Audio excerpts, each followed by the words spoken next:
Leeds are moving a step closer to naming their new boss, with the former Watford boss, Javi Gracia, at Ellen Road right now in talks. Our senior reporter Tim Thornton's also there. He's about to talk to me. Javi Gracia then arrived at Ellen Road this morning. Is he likely to be the man to replace Jesse Marsch, do you think?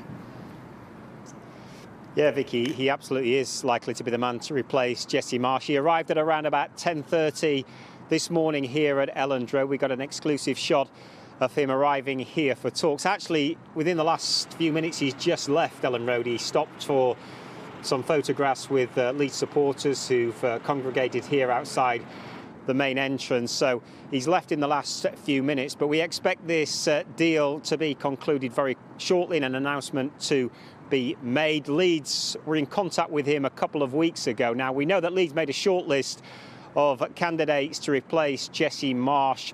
3 of those that Leeds spoke to and were very serious about were unavailable mid-season. Andoni Iraola was one of them, a leading contender, the Rayo Vallecano coach. He's doing a really good job in La Liga. Arne Slot, likewise, over in Holland.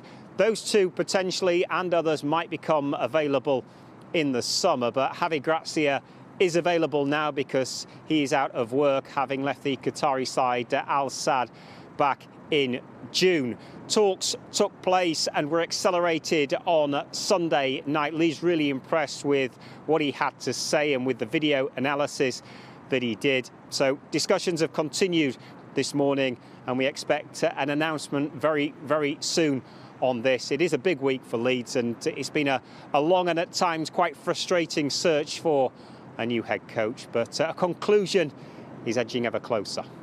Leeds fans won't need reminding that they're in this huge relegation fight. What makes him then the man to get them out of it, do you feel?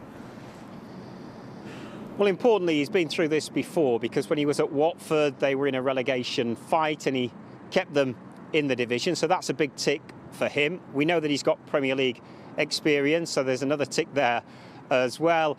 And he also led Watford to the FA Cup final. Let's not forget that Leeds are still in the FA Cup and have got a game coming up very, very soon against Fulham. So those are some of the factors that I think work in his favour. Leeds have got a huge few weeks coming up. When you think about the game against Southampton here on Saturday, it is so close at the bottom of the table. And if Leeds were to lose that game, they could slip to the bottom of the table.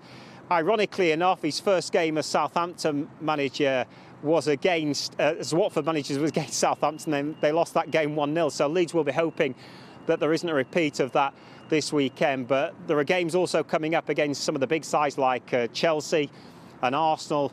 Leeds also play Wolves and Brighton. So maybe those are games that they will target, certainly for points, where they'll feel they have a realistic chance of getting points. But it's really important for Leeds that they start to pick up points very, very quickly. They've not won in the Premier League since November, so that has to change, and it has to change quickly if they're to move up the table. They will be hoping they get a bounce factor from the appointment of a new head coach. Leeds are hopeful they can get him on the grass as quickly as possible, but of course all this will be subject to him receiving his work permit. But certainly they would hope that he's in charge for the game against Southampton here on Saturday. OK, thank you very much, Tim.